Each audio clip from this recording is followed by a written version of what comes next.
The following program deals with a controversial subject. The theories expressed are not the only possible interpretation. The viewer is invited to make a judgment based on all available information. Tonight on Sightings was the shocking murder of a teenage girl foretold in her own mother's mystery novel. I had more or less written the story of our own true-life horror story. And psychic contact with the dead girl helped solve the crime. Then, from our UFO file, bizarre men in black stalk witnesses who have had UFO sightings. His eyes were extremely long. They literally wrapped around his temples. Startling new evidence and exclusive videotape reveals the sinister motives behind the MIB phenomenon. And a tragic car crash left this boy in a coma until a dog brought him back to life.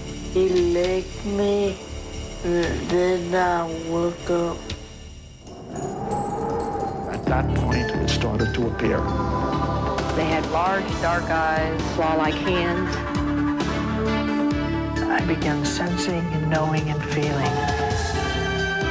I do believe in life after death. I mean, I've been there. We have not scratched the surface of what the mind can do. It's a connection with the unknown.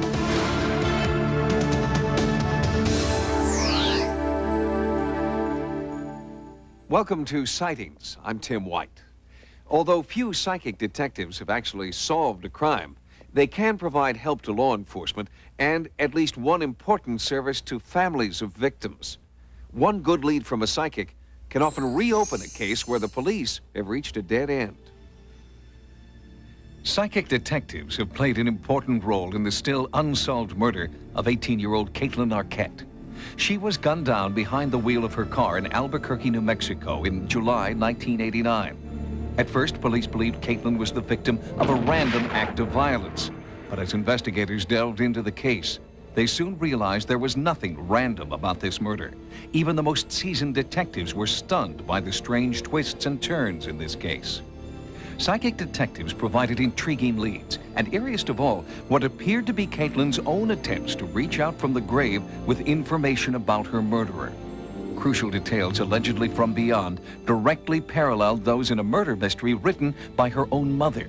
Under the pen name Lois Duncan, Lois Arquette is a successful mystery writer whose novels are filled with intrigue and terror. But there was no greater horror for Lois than discovering an uncanny link between details of her daughter's death and one of her own novels. I didn't put any connection together in the beginning at all.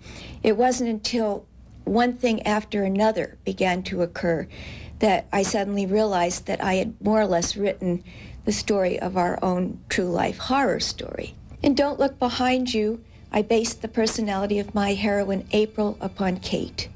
April was chased by a hitman in a Camaro.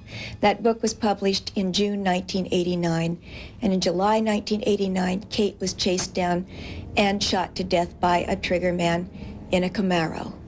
The most shocking thing of all to us was that when we read in the police file the Hispanic man who was arrested, his name was Mike. Everybody called him Vamp. And in Don't Look Behind You, the hitman who chased down April was named Mike Vamp. As police probed Caitlin's brutal killing, they discovered the young woman had a secret life centered around her boyfriend, an alleged gang member believed to be involved in illegal activities. But investigators were unable to establish a direct link between either the boyfriend or his gang and Caitlin's murder. With the police department at a dead end, in desperation, Caitlin's mother turned to local psychic Betty Minch. I rang the doorbell, and this middle-aged woman answered the door, and I looked at her. I had an instant feeling that I knew her. It wasn't that I'd met her. I had invented her. She was physically identical to Ann Summers, the psychic detective in my book, The Third Eye. Betty Minch considers herself a bridge between the living and the dead. Minch claims she can pick up messages telepathically while in a meditative trance, channeling the words of the dead through the keys of her typewriter. Usually I get a lot of color moving in my head. Then out of that, sometimes there will come maybe an image. And that's when the words seem to want to start pouring into my head. It was a very clear contact with Caitlin. She was right there. We had the idea that Caitlin was in some kind of trouble, that there were other things going on that the family wasn't quite aware of. Amazingly enough, it appeared that Caitlin was conducting her own murder investigation from beyond the grave. Some of the messages Betty Minch claimed to be receiving provided police with important new leads. Investigators soon received an anonymous tip from someone who'd seen one of the Crime Stoppers posters the Arquette family had placed around Albuquerque.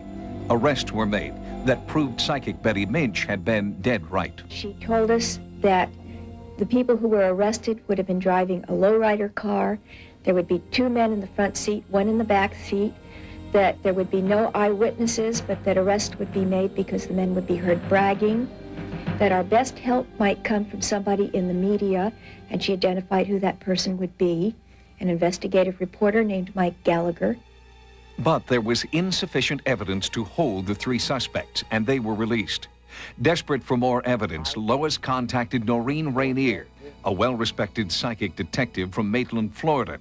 Working with a police sketch artist, Rainier attempted to create a drawing based on impressions she claimed to be receiving from Caitlin. I have to get their scent. I have to pick up their vibes.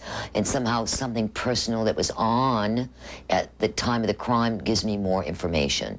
I can pick up the scent of Katie psychically. During Noreen's session, Lois listened in on the phone from 900 miles away.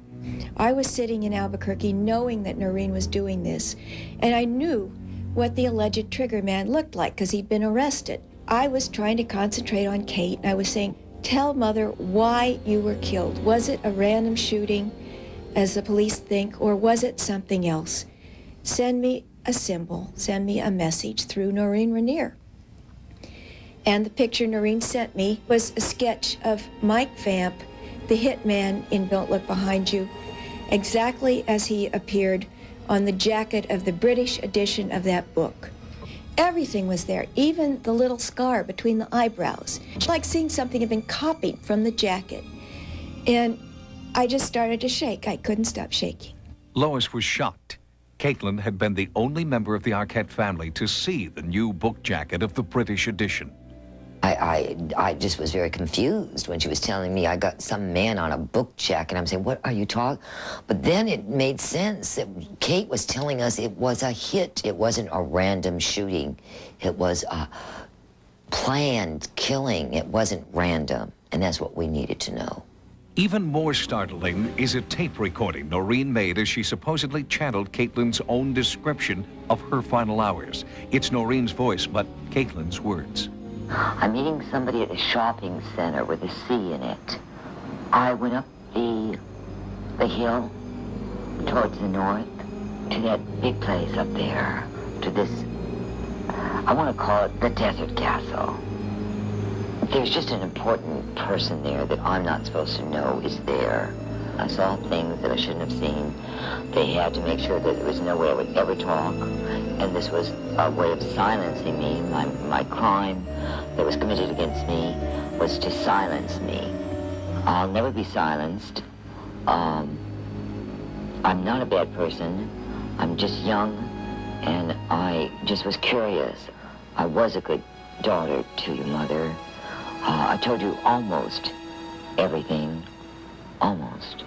The incredible revelations from psychics Minch and Rainier prompted Lois to write Who Killed My Daughter? And while the police have not yet solved Caitlin's homicide, Lois is encouraged by one psychic message Betty Minch believes she received. She said that Kate was sending a symbol, that the symbol was a wolf with a collar around its neck, its head jerked back, and the message was that Kate was very sure that the wolf who had been after her was soon to be caught and collared. The message was particularly significant to Lois, who originally entitled her book, One to the Wolves. I couldn't explain any of this. All I could say to myself was, it's happening. Somehow it's happening. I have now come to believe that there must be some kind of transition point where it is possible for the dead to communicate with the living, perhaps when they have some very, very strong message to get across. I think Kate was killed because she was getting ready to tell the truth, and she couldn't do it herself, and now she wanted me to do it for her. Lois Arquette is hoping police or psychic detectives We'll soon find out what horrible facts Caitlin knew and who stopped her from telling the truth. Coming up next, the frightening Men in Black phenomenon surrounding UFO contact. I'm not afraid of them because they haven't done anything to us yet. But what are their motives? There have been a few cases where individuals have died under mysterious circumstances. And later, what miraculous power brought this boy back to life? Some believe it was this dog. UFO insiders call them MIBs. That's an acronym for Men in Black. These Men in Black are one of the least known and yet most disturbing elements of the UFO experience. The phenomenon is reported worldwide, and the stories that witnesses tell are remarkably similar. Seeing a UFO can be an exhilarating experience, but for some, that excitement soon turns into desperate paranoia. After a sighting, some witnesses report that they're threatened and harassed by mysterious thugs known to UFO investigators as MIBs, Men in Black. Just who are these Men in Black? Where do they come from? And why do they seem to be tracking and spying on those who've had a close encounter? There it was. It's a long, lit-up, cigar-shaped object heading just over the rooftop. Then it moved out of sight, and I went back home. And when I got home, my wife said, "You just got a phone call." I said, "A phone call?" And it said that if you talk to the media about this, that your daughter will die. Immediately following a UFO sighting, the strange encounters with MIBs begin. They would walk in seemingly from nowhere, be driving a car that may be as old as 25 years. It would be immaculate, shiny, without a mark on it. The individual, in several cases, drove down to the end of the street, turned, the guy ran down after them, and they were completely gone. Men dressed in black, driving black cars, reportedly follow and sometimes even threaten UFO witnesses, and their motives appear to be strangely sinister. Witnesses driving home from having lunch at a restaurant have reported seeing a UFO. Before they could get home, they had cars waiting for them, warning them not to talk about the case. An investigator was approached by a very Saturn-looking man. He said, "You know, people that look for UFOs sometimes find problems. There have been a few cases where individuals have died under mysterious circumstances." Reports of contact with MIBs seem to follow a definite pattern and occur throughout the world. One horrified witness was harassed by MIBs after sighting a UFO near Toronto, Canada. And it was about 3 o'clock in the afternoon. There was a knock on the door. I opened the door, and there was this very odd-looking man standing there. He had a photograph album in his left arm, and he didn't say anything for a full minute. He was about 5'6". He was extremely thin. He had a slightly enlarged head. His face was a very strange olive hue. He wore a black turtleneck. He wore black pants. He was dressed entirely in black. His eyes were not oriental looking. They were extremely long. They literally wrapped around his temples. I have never seen eyes like that. Those eyes held me. They held my attention. They seemed to be boring into me. I felt very intruded upon on a mental level by those eyes. The Men in Black cases, for the most part, have stirred up great amounts of paranoia. In many cases, these people have attempted to pass themselves off either as government agents or, in some cases, Air Force officers. At one point, the FBI was very heavily involved in tracking these cases down and attempting to arrest someone, but no one was ever caught. Composite drawings created from witness testimony lead researchers to believe that MIBs could be aliens who have come to Earth to silence people who know too much about UFOs. In Russia, one witness reported being harassed and physically transformed by a MIB. Professor Paul Stonehill translated the Russian newspaper story about the woman's MIB experience. His touch was paralyzing and left effects upon the body of those whom he touched. The daughter, she became magnetic, and she would attract metals. And like her hands became sort of electric conductors. Her touch caused electric shock. This is taking place now because the article is from April of 1992. MIB encounters are so disturbing, investigators fear many valuable witnesses might never come forward. Those who do believe their lives are in danger and claim MIB surveillance intensifies when they contact the media. I think what has happened is they've gone to the black helicopters. So I think that the men in black have just left their black Cadillacs behind and taken up black helicopters. These helicopters, which have been described almost as a black UE-type Army helicopter with no numbers visible, have appeared almost silently with no helicopter noise that you associate with it.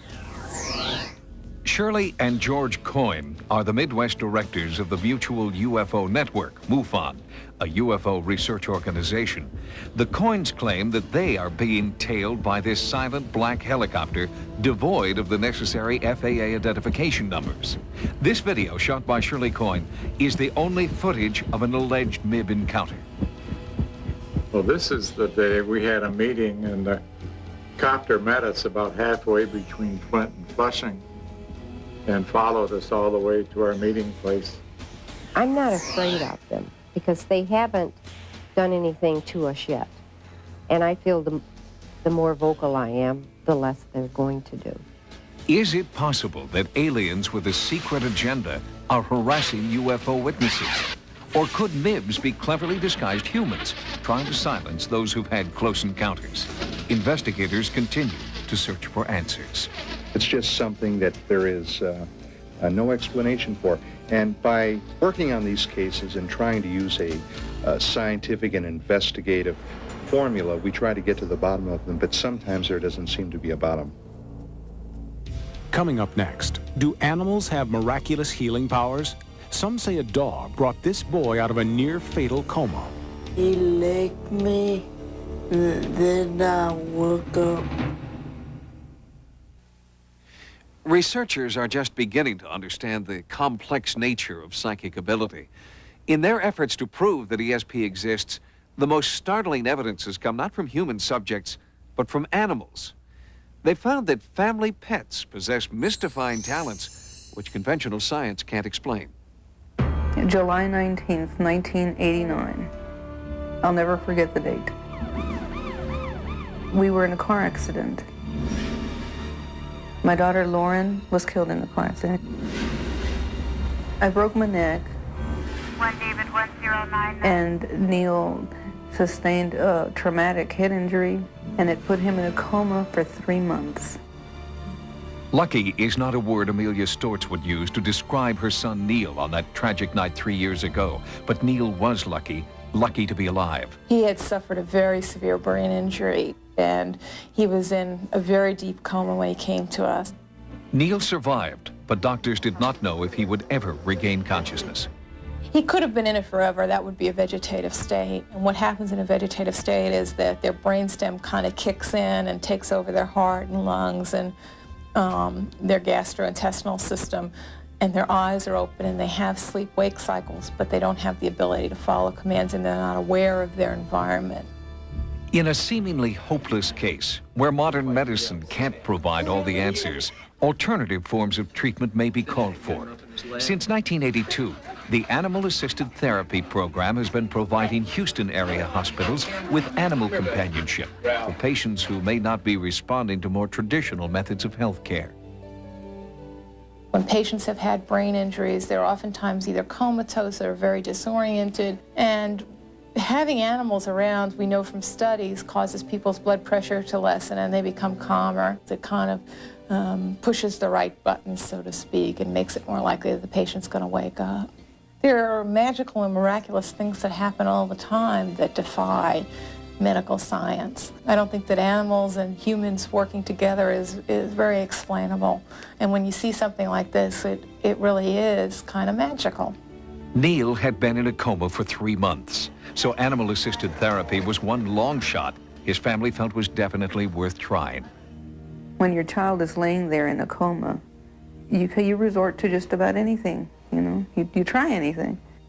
With all conventional treatments exhausted, the one remaining hope was to consult a rather unique specialist by the name of Rex. Rex was part of a regular visitation team as part of our animal-assisted therapy program, and he happened to get up on Neil's bed and lick his face, and within several hours after that, Neil began to speak. He licked me, then I woke up. It's pretty amazing. But if you're going to credit anything or anybody, why not credit Rex, the wonder dog? Was Neil's recovery a miracle? Or could it have been the result of a power animals possess that we do not fully understand yet? I mean, this was a really big tragedy, you know, to have a little boy that's in a coma, and his little sister was killed, and his mother was also injured in the accident.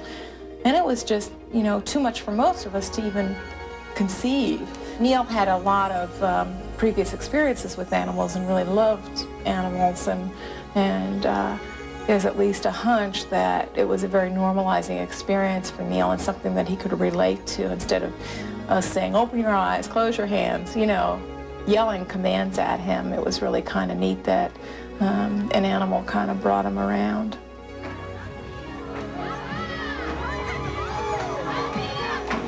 The extraordinary and inexplicable bond between humans and animals. Researchers are just beginning to study it. But Neil Stortz has already found his proof in a magical friend named Rex. Rex is a hero because he woke me up.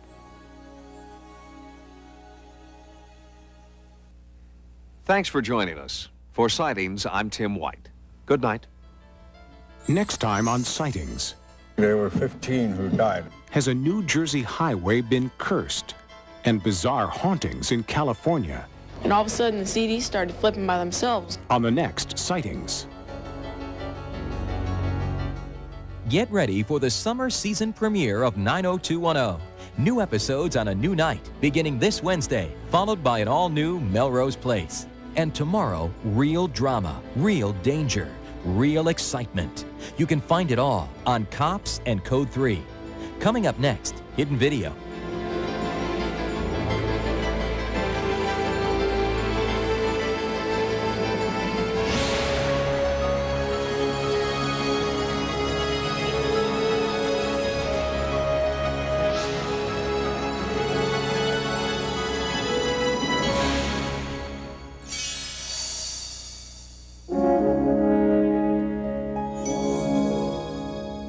Occur that I suddenly realized that I had more or less written the story of our own true life horror story. In Don't Look Behind You, I based the personality of my heroine April upon Kate. April was chased by a hitman in a Camaro. That book was published in June 1989, and in July 1989, Kate was chased down and shot to death by a triggerman in a Camaro. The most shocking thing of all to us was that when we read in the police file the Hispanic man who was arrested, his name was Mike, everybody called him Vamp. And in Don't Look Behind You, the hitman who chased down April was named Mike Vamp. Behind the MIB phenomenon, and a tragic car crash left this boy in a coma until a dog brought him back to life. He licked me, then I woke up. At that point, it started to appear. They had large, dark eyes, claw-like hands. I began sensing and knowing and feeling. I do believe in life after death. I mean, I've been there. We have not scratched the surface of what the mind can do. It's a connection with the unknown.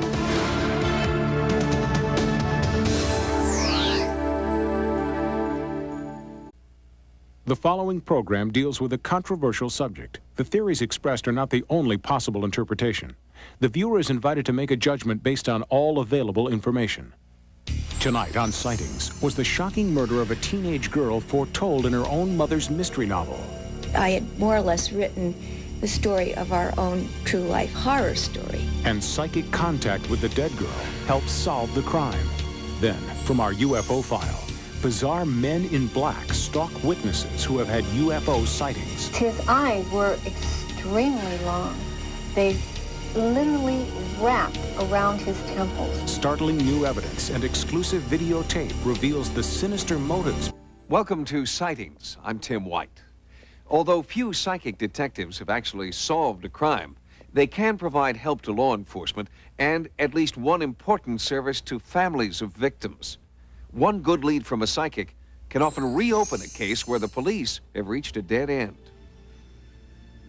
Psychic detectives have played an important role in the still unsolved murder of 18-year-old Caitlin Arquette. She was gunned down behind the wheel of her car in Albuquerque, New Mexico in July 1989. At first, police believed Caitlin was the victim of a random act of violence. But as investigators delved into the case, they soon realized there was nothing random about this murder. Even the most seasoned detectives were stunned by the strange twists and turns in this case. Psychic detectives provided intriguing leads, and eeriest of all, what appeared to be Caitlin's own attempts to reach out from the grave with information about her murderer. Crucial details allegedly from beyond directly paralleled those in a murder mystery written by her own mother. Under the pen name Lois Duncan, Lois Arquette is a successful mystery writer whose novels are filled with intrigue and terror. But there was no greater horror for Lois than discovering an uncanny link between details of her daughter's death and one of her own novels. I didn't put any connection together in the beginning at all. It wasn't until one thing after another began to